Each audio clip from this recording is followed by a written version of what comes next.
जय हिंद। स्वागत है आपका इंडियन न्यूज एनालिसिस के एक नए एपिसोड में। आज के अपने इस वीडियो में हम भारतीय वायुसेना को लेकर के आई कुछ रिसेंट रिपोर्ट्स का एनालिसिस करेंगे और हम जानेंगे कि कैसे एक बड़ी कंफ्यूजन क्रिएट की गई है भारतीय वायुसेना को लेकर के रिपोर्ट्स में। और हम ये भी जानेंगे भारतीय वायुसेना प्रमुख द्वारा दिया गया वो बयान जिसमें उन्होंने कहा है कि बहुत जल्द MMRCA 2.0 फाइनलाइज हो जाएगा।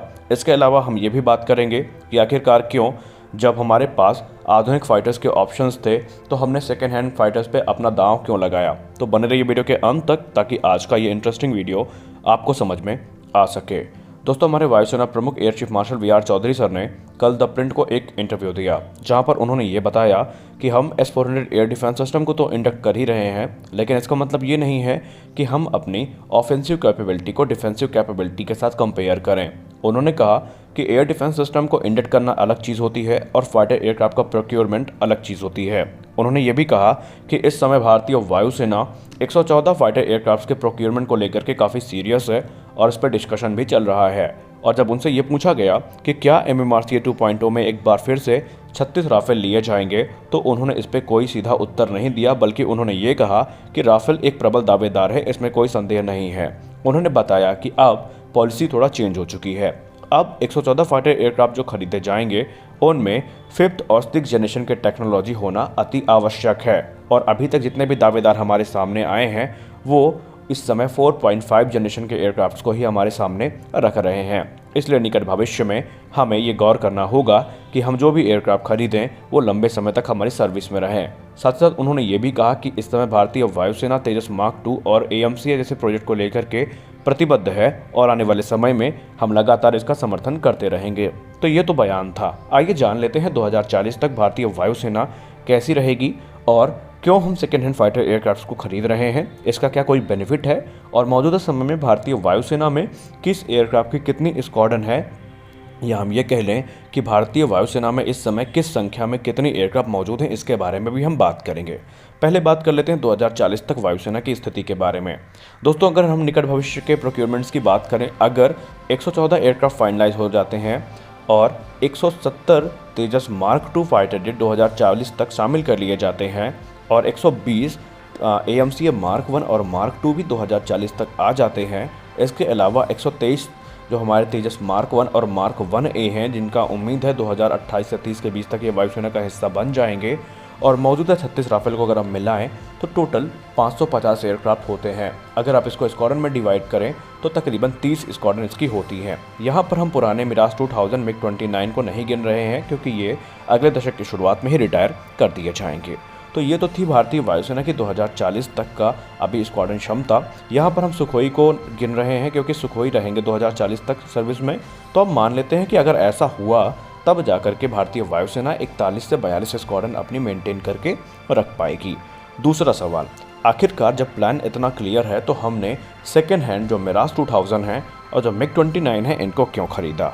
तो दोस्तों, मिराज 2000 और MiG-29 आज भी भारत के लिए एक बैकबोन है, क्योंकि जब बात आती है माउंटेन वॉरफेयर की तो इन एयरक्राफ्ट की टक्कर का कोई भी एयरक्राफ्ट नहीं है। और इस समय भारतीय वायुसेना नए एयरक्राफ्ट पे पैसा लगाने के बजाय जो सेकेंड हैंड एयरक्राफ्ट हैं इनको खरीदने में ज़्यादा इंटरेस्ट दिखा रही है, क्योंकि उसका कारण है भारतीय वायुसेना को 42 स्क्वाड्रन चाहिए ऑपरेशनल, लेकिन सिर्फ 32 स्क्वाड्रन ही हैं। और अभी क्योंकि नए एयरक्राफ्ट दूर दूर तक नहीं दिख रहे हैं, इसलिए भारतीय वायुसेना के सामने दिक्कत ये है कि कैसे भी करके उसे 2030 तक अपने जो स्क्वाड्रन है उनको बचा के रखनी है। और जो डिसीजन आया है तकरीबन 2 दर्जन सेकेंड हैंड मिराज 2000 को खरीदने का, इसने मिलिट्री एक्सपर्ट्स के सामने एक चिंता का विषय भी बना दिया है। अब इसको लेकर के अलग अलग अपनी अपनी राय है, कोई कुछ सोचता है तो कोई कुछ सोचता है।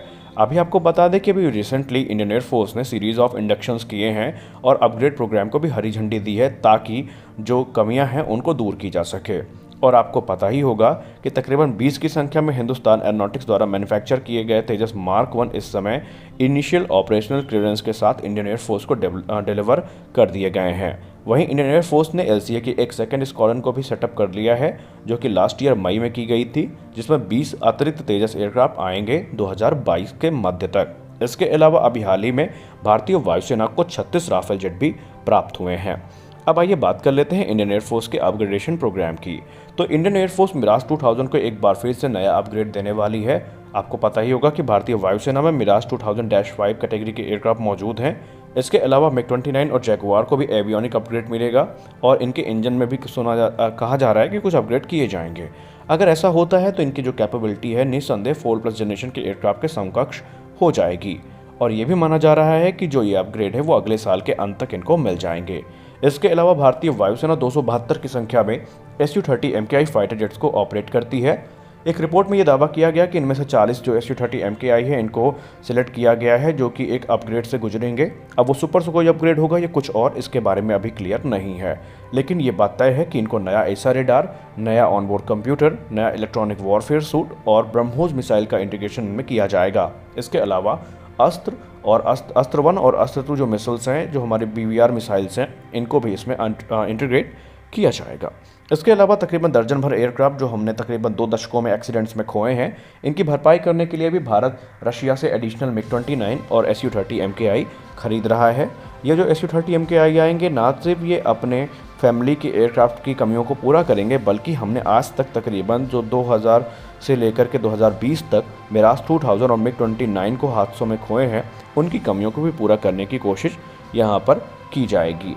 हमको ऐसा करना क्यों पड़ रहा है, इसके पीछे का कारण क्या है? इसके पीछे का कारण अभी तक रहा है हमारी काफ़ी धीमी रफ्तार एयरक्राफ्ट डेवलपमेंट के क्षेत्र में। जी हाँ, तेजस ने अपनी पहली उड़ान 2001 में भरी थी, जो कि जनवरी 2001 में थी, और उसके बाद से अभी तक सिर्फ 24 की संख्या में ही तेजस भारतीय वायुसेना का हिस्सा बन पाए हैं और लगातार HAL पर धीमे काम करने का आरोप लगता रहा है।